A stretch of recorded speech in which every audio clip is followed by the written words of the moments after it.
Seja muito bem-vindo a mais uma aula de Teologia do Antigo Testamento.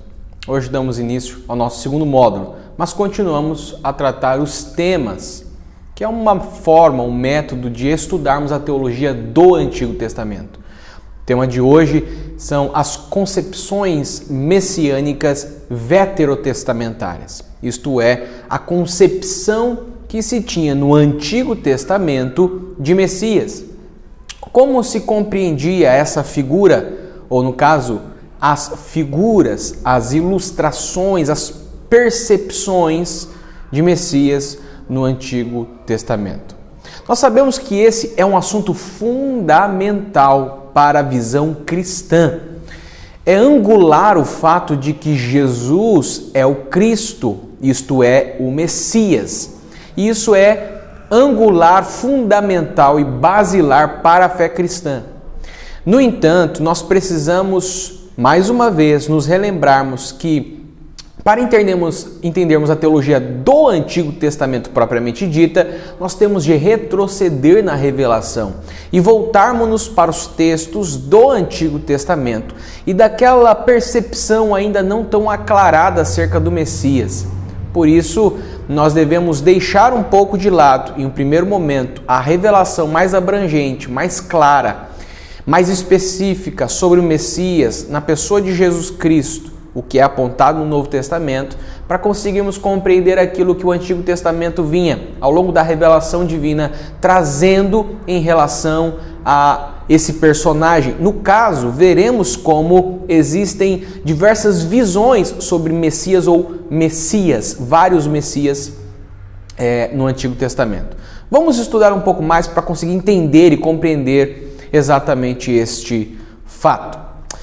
Então, na primeira parte desse assunto, desse tema, nós vamos nos deter a apresentar a terminologia Messias. Na sequência, nós vamos abordar a esperança messiânica, buscando então compreender de onde essa expectativa se originou e observando então a sua diversidade.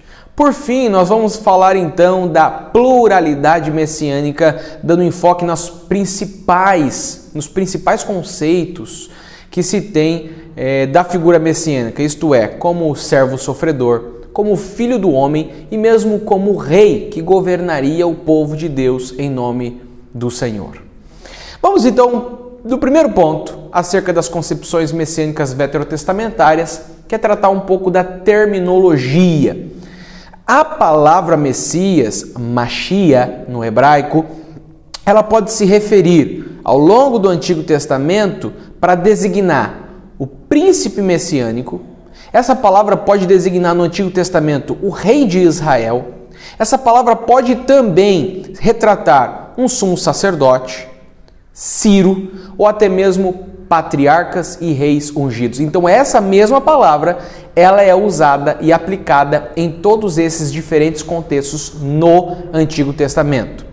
A sua raiz vem de Machá, que é traduzido no cal. O cal aqui seria essa ação simples e ativa no hebraico. Seria traduzido assim como untar, ungir, consagrar. Então veja que é uma ação ativa.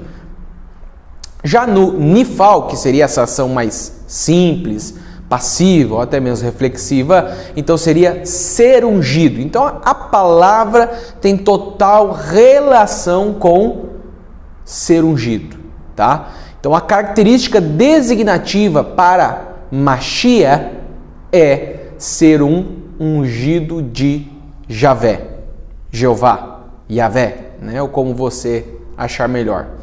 Mesmo que não se tenha uma relação com um ser redentor futuro. Então isso também é importante a gente frisar aqui. Pode não haver relação com o redentor futuro, mas representa essa realidade de alguém que é ungido por Javé.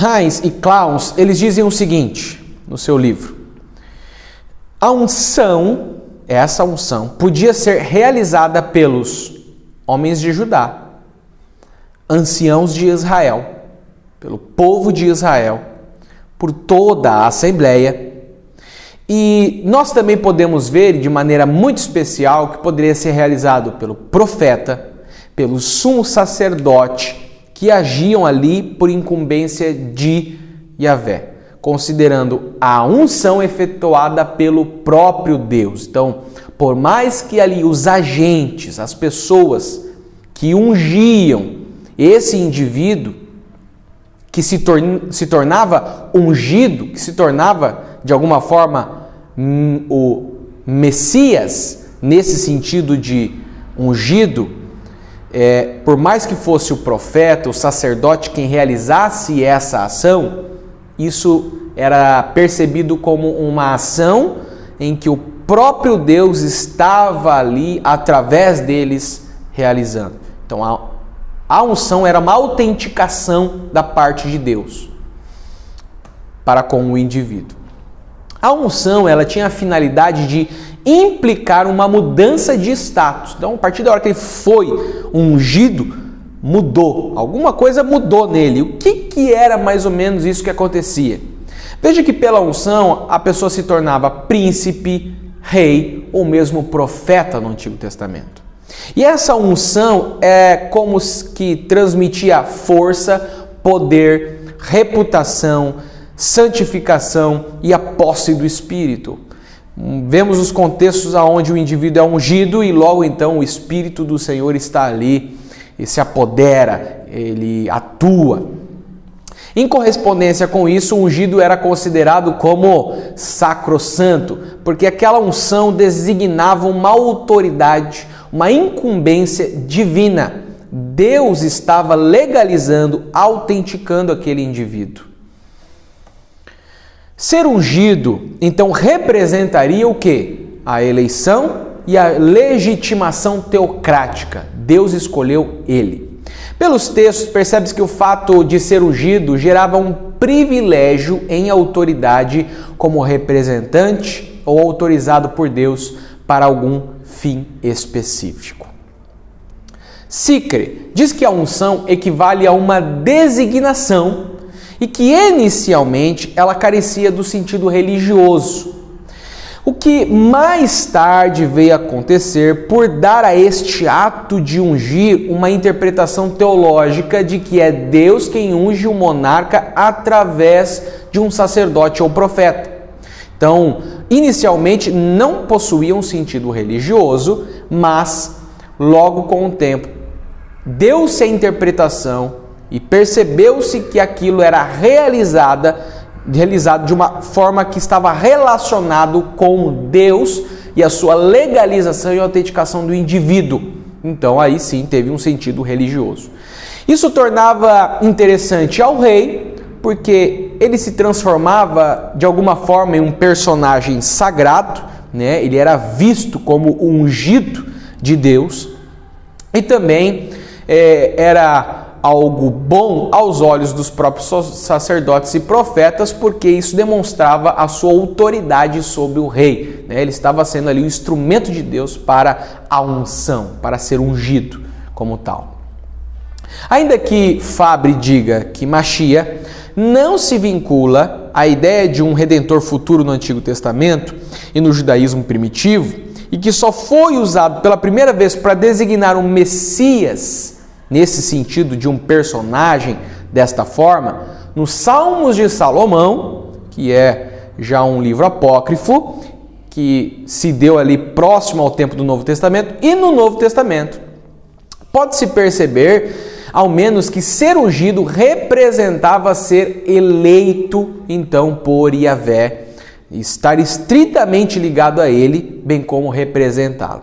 Então, por mais que, por exemplo, este autor Fabre ele diga que a ideia de um Messias, a ideia do Machia, ele não está necessariamente vinculado à ideia de um redentor futuro, porque, como eu disse, podia retratar um rei, o rei de Israel, podia retratar Ciro e etc e tal.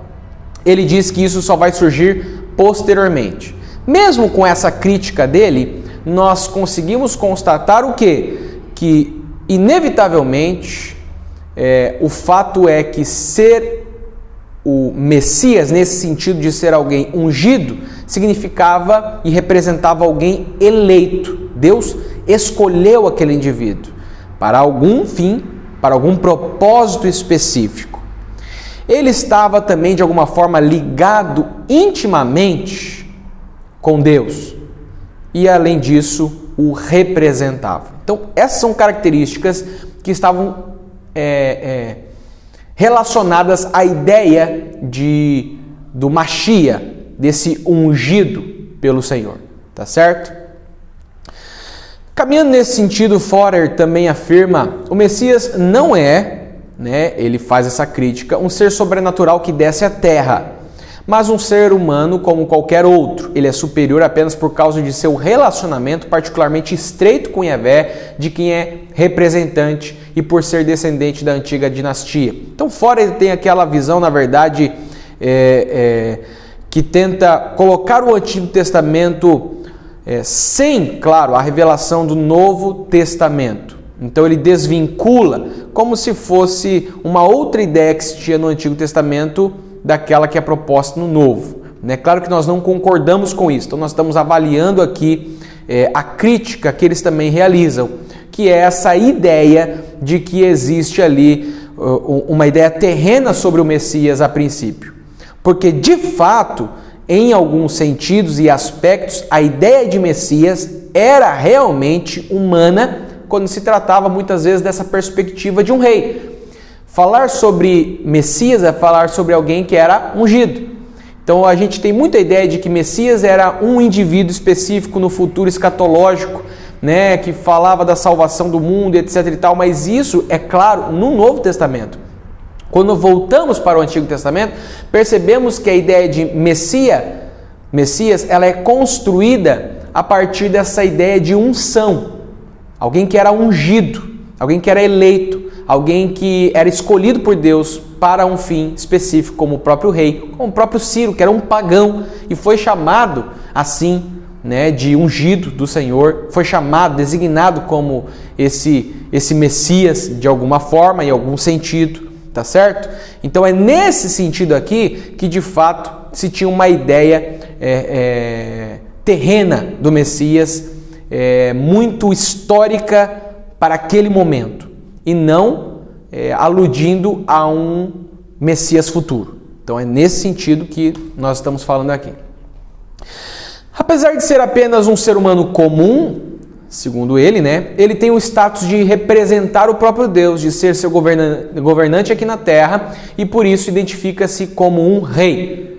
Ele está governando ali em nome de Deus, e em especial a partir então da dinastia de Davi, que foi a dinastia escolhida pelo Senhor.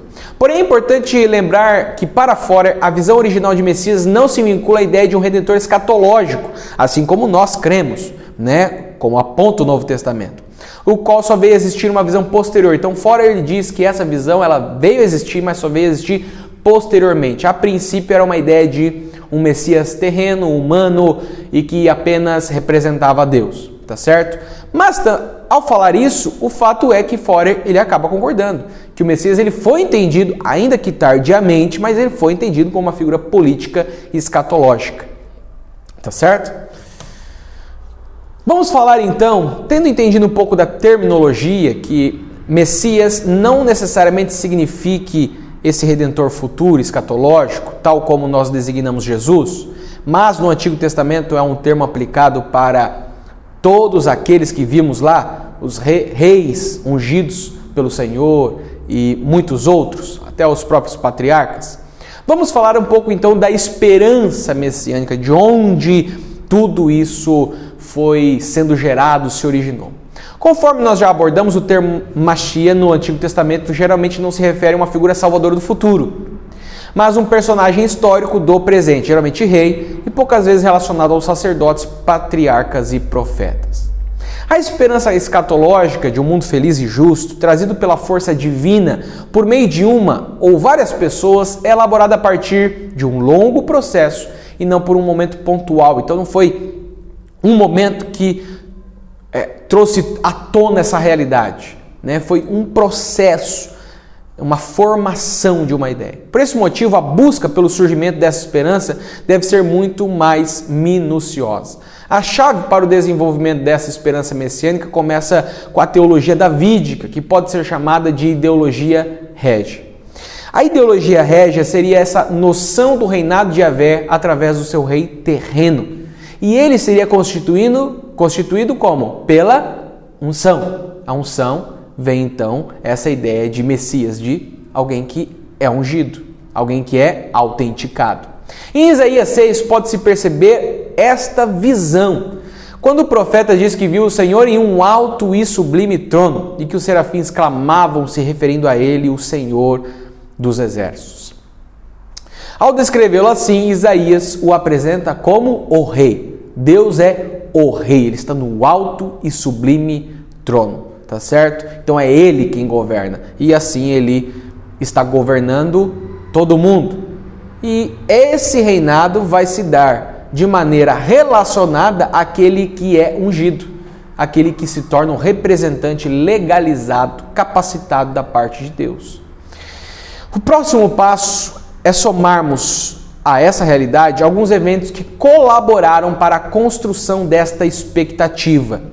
Primeiro, a promessa de Deus a Davi por meio do profeta Natã, que lhe garantia a estabilidade do seu reino e a permanência de sua descendência para sempre no seu trono. Veja comigo 2 Samuel.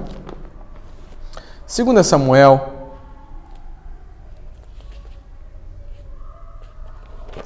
Samuel, capítulo 7.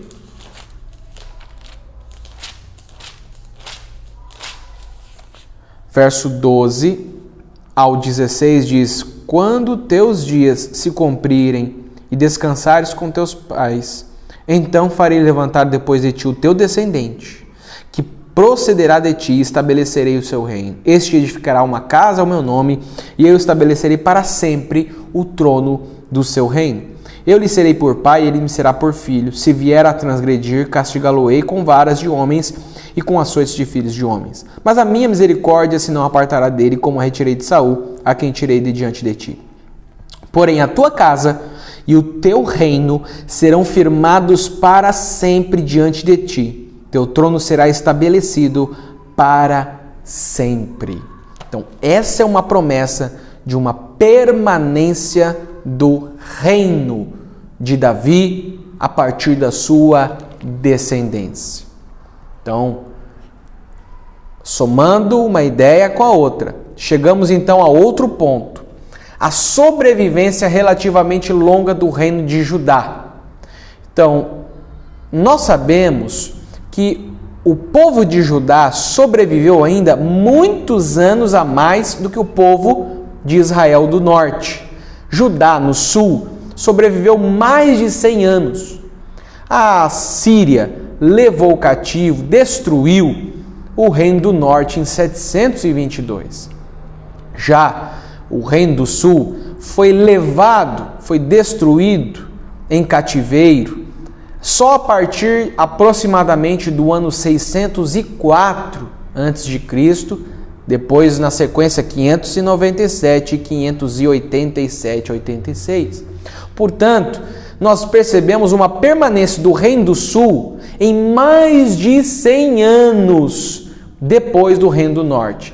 Por isso nós podemos encontrar, inclusive, em crônicas, a narrativa sequencial apenas do Reino de Judá, porque se acreditava o Reino de Judá como o verdadeiro povo de Deus. O Reino de Israel do Norte foi então como que descartado. Inclusive de lá temos os samaritanos. Então o verdadeiro povo de Deus é visto e é entendido como Judá.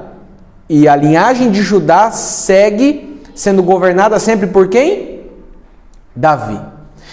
Além desses pontos todos, devemos somar ainda o trabalho ideológico que considerou Davi e seus sucessores representantes de Deus na terra. Veja que lá no texto que nós lemos, o Senhor diz: eu serei para ele um pai e ele será para mim um filho. Então uma relação muito estreita, uma relação muito única e singular é a que Deus estava descrevendo para com aquele descendente de Davi. Por isso, a partir de todo esse trabalho, da percepção de que, de fato, Judá permaneceu muito mais tempo em pé como reino, porque era da descendência de Davi, porque eles, de fato, eram o povo de Deus, junto com esse trabalho ideológico que considerou Davi e os seus sucessores representantes de Deus, é que vai originando essa esperança messiânica. Tais acontecimentos projetaram na história a imagem de Davi como o rei ideal e alimentaram a esperança que de sua linhagem sairia então o Salvador futuro. Isso ocorreu da síntese de 2 pontos. O primeiro deles é o próprio exílio, porque, mesmo que muito tardiamente, mas o povo de Judá foi levado cativo pela Babilônia. Então, ali, quando eles foram derrotados, eles se encontraram diante de uma situação caótica. Já imaginou? Eles tinham ali uma realidade completamente contraditória àquela que havia sido prometida. Porque a promessa era que o reino de Davi permaneceria para sempre. Então, desses 2 pontos, que é o exílio e a promessa, surge a síntese, a ideia de uma esperança messiânica. Porque se havia uma promessa, mas a realidade deles era muito contrária a tudo isso, então logo eles entenderam isso como uma esperança futura. Porque eles estavam derrotados na Babilônia, subjugados, mas tinham uma promessa. Esses 2 pontos então apontam para a esperança messiânica. Tudo isso é reforçado pelo profetismo, pelos profetas, como nós encontramos no Antigo Testamento, que são usados por Deus para reafirmar essa expectativa. Forer, e aqui algumas críticas dele, diz que não se trata de uma pessoa específica. No entendimento de Forer, não era um indivíduo único. Não se espera um Messias individual, mas uma dinastia messiânica davídica. Então, no entendimento dele, ele defende a ideia de que se entendia na época que haveria então essa longa dinastia davídica, né, que sustentaria, daria sequência ao reinado de Davi. Segundo a sua explicação, o Messias não salvaria o mundo. Como mostra Isaías 9, 4-7, o menino nasceria para trazer o reinado do Senhor apenas como um agente representante. Os títulos apontam para o fato de que, na verdade, quem faz isso é o próprio Deus. Ele é quem quebra o jugo, ficando o Messias em segundo lugar. Yahvé é o verdadeiro rei. O Messias ele é apenas um representante de Yahvé. Então, nós sabemos que não é exatamente essa a realidade, né? Essa é uma perspectiva crítica. O que nós percebemos, pelo contrário, é que justamente Isaías 9 nos mostra uma tal relação que só é possível um agente divino, um Messias divino, alguém que está ali como o próprio Deus governando, e não apenas um ser humano e nem mesmo uma dinastia, mas de fato uma pessoa. Ele tenta transmitir essa ideia de que não é uma pessoa específica porque ele está criticando, tá certo? O que podemos concluir sobre a esperança messiânica do Antigo Testamento, e portanto nós devemos lembrar que é uma revelação ainda limitada, muitas vezes mal compreendida, é que a esperança messiânica teve sua origem a partir da interpretação da promessa feita a Davi por Natã, de uma dinastia davídica que se levantaria para reinar em paz e em justiça, e que mais tarde foram feitas aclarações desta concepção. Então, é um processo que vai sendo aclarado e vai sendo compreendido, tá certo?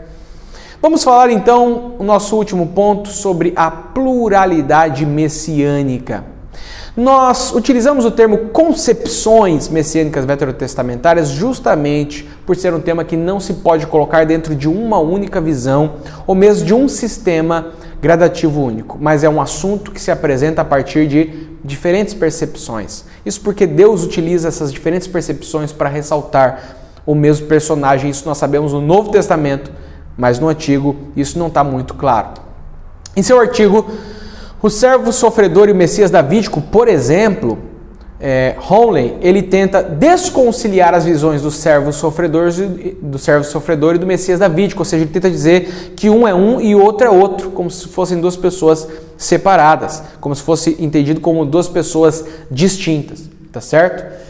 Ele tenta fazer isso, né, de uma forma crítica, mas nós sabemos que trata do mesmo. Mas no Antigo Testamento, como isso não está claro, ele tenta trazer essa ideia de que muitos pensavam em um Messias de uma forma, muitos pensavam em um Messias de outra forma, e não se tinha muito claro se era uma pessoa, várias pessoas, e isso só foi claro no Novo Testamento. Schaub diz que o termo Messias foi aplicado a vários tipos de figuras. Por exemplo, ao rei guerreiro, que como novo Davi libertaria o povo da escravidão política, o sumo sacerdote, purificando o templo e a religião, ao profeta escatológico, que como o novo Moisés ou Elias levaria o povo à reta interpretação da palavra de Deus. O que se pode afirmar é que na teologia do Antigo Testamento o Messias recebeu diferentes conceitos ligados a dificuldades de cada época determinada. Por isso, ao tratar desse assunto, é importante saber singularizá-lo. Então a gente vê de qual perspectiva se está falando, singularizá-lo nesse sentido de que a gente avalia aquela designação específica, ao mesmo tempo que temos que saber também pluralizá-lo nesse sentido de compreender que existem várias designações, tá certo? Nós vamos falar de algumas delas, como por exemplo, a primeira delas, o servo sofredor. Conforme Selin e Forer, são 6 passagens no Deutero Isaías, isso porque eles acreditam que existe uma parte do Isaías que foi escrita posteriormente ao início de Isaías, a respeito do servo sofredor. E aí estão para você avaliar as passagens. Os autores apresentam algumas interpretações a respeito do servo sofredor que serão apontadas a seguir. Então eles entendem essa designação servo sofredor a partir de um entendimento que ele vai expor no final. Mas aqui ele vai apontar algumas interpretações, né? Ele diz que existe a interpretação de que o servo sofredor, a partir dessa ideia da interpretação coletiva, que não faz distinção entre o servo dos oráculos e o servo das restantes pregações do Deutero Isaías, de outras passagens, considerando-o seja como Israel individual ou ideal, seja como uma parte que sofre ou que vive no exílio. Entretanto, por parecer mais traços pessoais na designação do servo sofredor, nos oráculos sobre o servo de Javé, há uma natureza biográfica, como correspondendo a uma pessoa individual e não um coletivo, a que se propõe esta percepção. Então, alguns tentaram entender o servo sofredor como uma representação de Israel, o individual ou ideal, mas ele responde dizendo não. Não é possível porque existe ali uma natureza biográfica, existem traços muito pessoais para isso, tá certo? Então não pode ser essa interpretação. Não pode ser uma interpretação individual, que vê no servo uma pessoa singular. Porque o problema é que as opiniões a respeito da identidade do servo divergem amplamente umas das outras, tendo este personagem representado por Zorobabel, Joaquim, Moisés, como uma figura messiânica de forma genérica, esperada no futuro ou expressamente no Messias como tal. Chega-se a pensar a um mestre da Torá da época posterior ao exílio ou como um mártir desconhecido do período exílico. Ou seja, dessa forma, existe uma abrangência tão grande, tão ampla, que não parece se sustentar, né? Existem tantas diferentes opiniões nesse âmbito que acaba se tornando insustentável uma ideia assim, buscar compreender o servo sofredor dessa maneira. Há também a interpretação complexa ou integral, que ela acaba unindo as duas visões anteriores, a concepção coletiva com a concepção individual, de modo a representar como a figura individual, então um indivíduo como Moisés, Davi, os profetas, um indivíduo que está ali representando o povo em toda a sua totalidade. A questão é que a complexidade dessa percepção torna duvidosa também a sua interpretação. Após a apresentação das diversas visões que se tem do servo, Selin Forer chega à conclusão de que a relação do servo sofredor com o próprio Deutero Isaías, essa parte escrita do Isaías, parece ser a mais correta. Dessa forma, o servo sofredor não teria, segundo eles, correlação direta ao Messias, retratando apenas a vivência do escritor do Deutero Isaías, relatada tanto por ele como por um outro redator que poderia ser um de seus discípulos. Então, o servo sofredor seria o indivíduo que escreveu o Deutero Isaías. No entanto, nós sabemos que o livro de Isaías foi de fato escrito por Isaías e pode sim ter sido corroborado a partir da ajuda ou auxílio de pessoas e indivíduos. No entanto, nós temos absoluta convicção de que o servo sofredor, mesmo retratando esse indivíduo, que pode ser o próprio Isaías, pode ser escrito a partir de um de seus discípulos, algum dos seus corroboradores da formação do seu livro, retratando Isaías, mas mesmo assim, retratando uma realidade presente, estaria retratando e tipificando o Messias futuro. Isso nós concordamos plenamente, tá certo? Isso nós temos convicção. Agora, existe essa perspectiva que, retrocedendo a revelação, não estava ainda tão aclarada, tá certo? A conclusão é que, independente de que o servo sofredor tenha sido entendido ou representado em um primeiro momento, ou mesmo que não fosse alguém específico, fica-nos evidente que esta figura apresentou profeticamente a ideia do Messias que padece pelo povo. Mesmo que fosse alguém específico, representasse, falasse de alguma realidade de alguém daquele momento, ela representava, nós sabemos, o Messias no futuro. Também temos a ideia do Filho do Homem, aplicada à concepção messiânica veterotestamentária. A expressão Filho do Homem ou Filho da Humanidade, Bar Nashá, aparece em muitos outros textos antes de Daniel. A gente pode ver em Números, em Isaías, em Jeremias, em Salmos.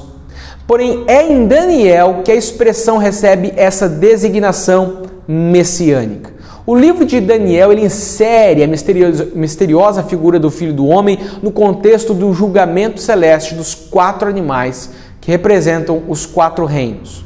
Daniel 7, verso 13 ao 14 diz: Eu estava olhando das minhas visões da noite, e eis que vinha com as nuvens do céu um como o Filho do Homem, e dirigiu-se ao ancião de dias, e o fizeram chegar até ele. Foi-lhe dado domínio e glória e o reino para que os povos, nações e homens de todas as línguas o servissem. O seu domínio é domínio eterno, que não passará, e o seu reino jamais será destruído. Fabre Skoltsek, esse eu não sei pronunciar corretamente, dizem que em Daniel 7 o Filho do Homem é equiparado ao povo dos santos do Altíssimo. Sua identificação com as hostes celestes mostra esse Filho do Homem como uma personalidade corporativa que também pertence ao mundo celestial. Então a ideia dele é a ideia de que esse Filho do Homem ele é muito mais do que um âmbito terreno, tá certo? Mason coloca essa figura com relação a figuras angelicais. Olha só, podendo ser uma resposta do povo de Deus ao reino dos céus. Diz, há com certeza paralelos com a descrição de outras figuras angelicais celestes no livro. E novamente, como acontece com o Santo dos Santos, em 9:24, talvez estejamos diante da interpretação de uma réplica celeste do povo de Deus no reino do céu. Ele já tem uma visão muito diferente, né? Mas eu estou expondo aqui as diferentes visões. Para Chiavo, o personagem do Filho do Homem é uma figura individual e não um símbolo coletivo, ou seja, ele já está contradizendo aquilo que já acabou de ser dito, que parece mais tardiamente em comparação com elementos comuns de Daniel, tá certo? Então, é uma visão de que mais tarde compreendeu-se de fato Filho do Homem com uma figura individual. Smith diz em relação a essa passagem que o Filho do Homem, ou o ser humano que vem com as nuvens do céu, é mais do que um ser humano comum. Ele também diz, utilizando a argumentação de Von Rad, que não pode haver dúvidas de que o Filho do Homem, descrito em Daniel 7,13, é inicialmente apresentado como um personagem messiânico no sentido mais amplo do ter. Tiago comenta o versículo 14 dizendo que há uma cena de entronização. O Filho do Homem é introduzido à presença do ancião e a ele é dado o poder sobre todas as nações e todos o serviam. O poder que já fora dos animais e dos impérios terrenos é agora entregue a ele. Por trás há uma ideia de um ser celestial vindouro que, em sua ação escatológica, derrotará os inimigos de Deus e instaurará o reinado eterno de Deus. Externo de Deus. É provável que a figura do Filho do Homem adquira aqui um sentido messiânico de libertador escatológico, não na linha do messianismo real davídico, mas como indivíduo celestial, anjo. Então, veja que existem diferentes entendimentos que as pessoas tentam apontar aqui. Por causa da falta de clareza, as suposições se tornam muitas. Colocam esse entendimento de Filho do Homem como coletivo, como um ser angelical, colocam como ser futuro, colocam de diferentes maneiras. Mas vale ressaltar a respeito do Filho do Homem que, para Mason, a figura celeste não é o agente de libertação. Ele recebe o reino em nome do povo de Deus. O ato decisivo de salvação é obra direta do Senhor. Dessa forma é que a concepção de Filho do Homem se destaca como um título e como uma construção messiânica, ainda que esta tenha recebido influências fora do próprio Antigo Testamento, na literatura intertestamentária e nos rolos do Mar Morto. O que apontamos com tudo isso é que existem diferentes percepções acerca da compreensão dessa designação do Filho do Homem. Isso, claro, é um vasto assunto e eu, resumidamente, apontei vários autores que compreendem ou tentam compreender, sem a vinculação com o Novo Testamento, a ideia do Filho do Homem. Sabemos, no entanto, que, obviamente, o Filho do Homem aponta para o Novo Testamento, a pessoa de Jesus Cristo, que é mais do que simplesmente um homem e muito mais também do que um ser angelical. Ele é o próprio Deus que se fez carne, tá certo? Mas tudo isso, como eu disse, não está claro ou tão claro no Antigo Testamento. Terceiro ponto que vamos falar aqui é sobre o Messias como rei. Esta é a principal imagem e descrição representativa do Messias. As características de um rei no antigo Israel se apresentam em 4 perspectivas, como aponta Sicker, que é a função militar, judicial, cultural e de governo, tá certo? Então, a ideia de um Messias como rei, ela abrange todas essas características de um rei. Primeira delas, a função militar, que aparentemente quando o rei então organizava e saía à frente do exército, dotava eles de armas adequadas, fortificava as cidades, construía muralhas, torres e muitas outras implicações dessa função. Tudo isso é tido como algo do Messias, essa função militar. Na função judicial, nós percebemos claramente o julgamento que Salomão realizou, por exemplo, com aquelas 2 prostitutas, marcando-lhe então esta sabedoria para governar com justiça. Também em Natã, contando uma parábola ao rei Davi, que ao contar essa parábola, fez com que Davi julgasse a si mesmo como condenável, ou seja, o Messias é visto como um rei porque ele tem essa função de governo, militar, essa função judicial de julgar. Ele tem essa função também que é cultural e política.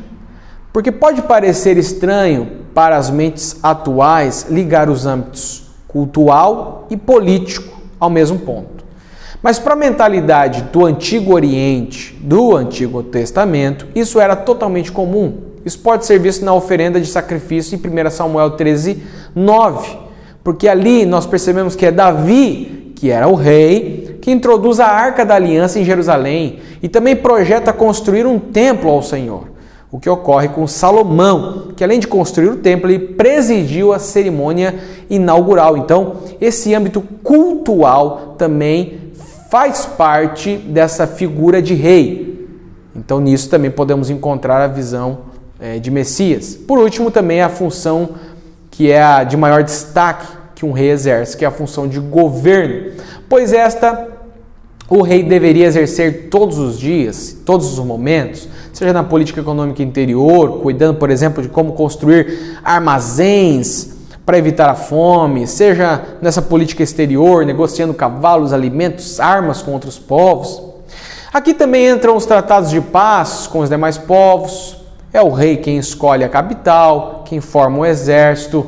Por isso, a parte de governar está vinculada às demais em um aspecto único, liderando o povo nas diversas áreas existentes. Então, tudo isso está embutido na ideia de Messias como rei. Alguém que está governando o povo de Deus.